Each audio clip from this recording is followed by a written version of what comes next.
Hello, welcome back to the reading of the poem of the Man God, written by Maria Valtorta, Volume 2. Chapter 244, Jesus at Nazareth. 6th August 1945. The first place where Jesus stops in Nazareth is the house of Alphaeus. He is about to enter the kitchen garden when he meets Mary of Alphaeus, who is going to the fountain carrying 2 copper amphoras. "Peace be with you, Mary," says Jesus, embracing his relative, who, effusive as usual, kisses him, shouting for joy. "This will certainly be a joyful, peaceful, joyful day, my Jesus, because you have come. Oh, my dearest sons, how happy is your mother to see you." And she kisses her big boys who were behind Jesus.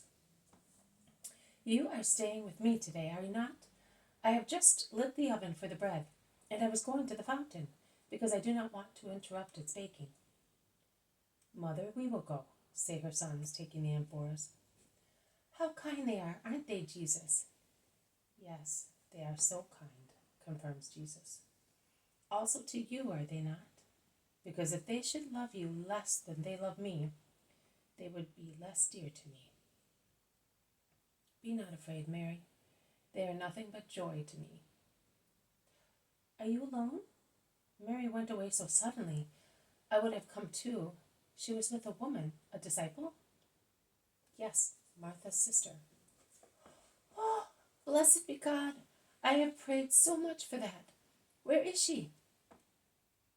"There she is. She is arriving with my mother, Martha, and Susanna." The women, in fact, have just turned the corner, followed by the apostles. Mary of Alphaeus runs to meet them, and she exclaims, "How happy I am to have you as my sister! I should say daughter, because you are young and I am old. But I will call you by the name which is so dear to me, since I call my Mary by it. Come, my dear friend, you must be tired, but you are certainly happy." And she kisses the Magdalene, holding her by the hand, as if she wanted her to feel more deeply that she loves her. The fresh beauty of Mary Magdalene seems more striking when she is close to the rather run-down figure of good Mary of Alphaeus. "You are all staying with me today. I will not let you go away." And with a deep, involuntary sigh of her soul, confession escapes her. "I am always so lonely. When my sister-in-law is not here, my days are sad and lonely." "Are your sons not here?" asks Martha. Mary of Alphaeus blushes and sighs. "With their souls, yes, they are still here. To be a disciple joins and divides. But as you came, Mary, they will come too." And she wipes a tear. She looks at Jesus, who is watching her pitifully, and she strives to smile and asks, "It takes a long time, doesn't it?" "Yes, Mary, but you will see it happen. I was hoping after that Simon, but he heard of other things and he became hesitant again. Love him just the same, Jesus. Can you doubt it?" While Mary is speaking, she prepares some refreshments for the pilgrims, turning a deaf ear to the words of everybody, assuring her that they need nothing. "Let us leave the women disciples at peace," says Jesus, and he concludes, "and let us have a walk through the village." "Are you going away? The other sons may come." "I am staying all day tomorrow, so we will be together. I am now going to see my friends." "Peace to you, women. Goodbye, Mother." Nazareth is already in a state of excitement because of Jesus' arrival, and in the company of the Magdalene. Some rush to the house of Mary of Alphaeus, some to Jesus, some to Jesus's, and since the latter is closed, they all go back towards Jesus, who is crossing Nazareth, going towards the center of the village. The town is always ill-disposed to the Master. Some people are ironical, some incredulous. Some are openly wicked, and as is obvious from certain biting remarks, they all follow the great Son of Nazareth out of curiosity, without love, and they do not understand him. Even in the questions they ask him, there is no love, but disbelief and derision. But he feigns not to notice and replies kindly and mildly to those who speak to him. You give to everybody, but you seem a son without any tie to your fatherland, because you give it nothing. I am here to give what you ask for, but you prefer not to be here. Are we perhaps bigger sinners than the others? There is no sinner, no matter how big he may be, whom I do not wish to convert, and you are not worse than the others. However, you do not say that we are better than the others. A good son always says that his mother is better than any other mother, even if she is not so. Is perhaps Nazareth a stepmother to you? I am not saying anything. When it is not possible to say that one is good, and when one does not wish to lie, to be silent is the charitable rule towards others and oneself. But you would be readily praised if you only came to my doctrine. So, you wish to be admired? No, only listened to and believed for the good of your souls. Speak, then. We will listen to you. Tell me about what you wish to speak. A middle-aged man says, Listen, I would like you to come with me and explain something to me. I will come at once, Levi. And they go to the synagogue, while people gather behind the master and the head of the synagogue. The synagogue is soon crowded. The head of the synagogue takes a roll and reads, Solomon brought Pharaoh's daughter from the citadel of David up to the house he had built for her, because he said, My wife must not live in the palace of David, king of Israel, because it was sanctified when the ark of the Lord entered it. Now I would like to have your opinion on the matter, whether you think that measure was right or not, and why. It was undoubtedly right, because respect for David's house, which had been sanctified when the ark of the Lord was brought into it, demanded it. But since the Pharaoh's daughter was Solomon's wife, was she thereby not worthy to live in the house of David? Does the wife not become, according to Adam's word, bone of the bone of her husband, and flesh of the flesh? If it is so, how could she desecrate what the husband did not desecrate? In the first book of Ezra it is written, You have committed sin by marrying foreign women. You have added to the sin of Israel. And one of the causes of Solomon's idolatry was his marriages with foreign women. God had said, Foreign women will lead your hearts astray, to the extent of making you follow foreign gods. We are aware of the consequences. But he was not led astray because he had married the Pharaoh's daughter. In fact, he wisely judged that she was not to live in the holy house. God's goodness cannot be measured by our standards. Man, after one fault, does not forgive, although he himself is always guilty. God is not inexorable after a first fault, but he does not allow man to persist with impunity in the same sin. He therefore does not punish man the first time he falls. He then speaks to his heart, but he punishes when his goodness does not serve to convert, but is mistaken for weakness by man.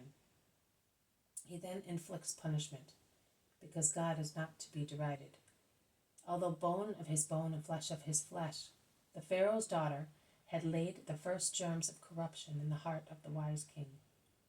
And you know that a disease breaks out, not when there is only one germ in the blood, but when the blood is corrupt with many germs that have multiplied from the first one. Man's fall into sin always begins with an apparently innocuous laxity. Then compliance with evil increases. Then one becomes accustomed to conscience compromises and to neglecting one's duties and obedience to God.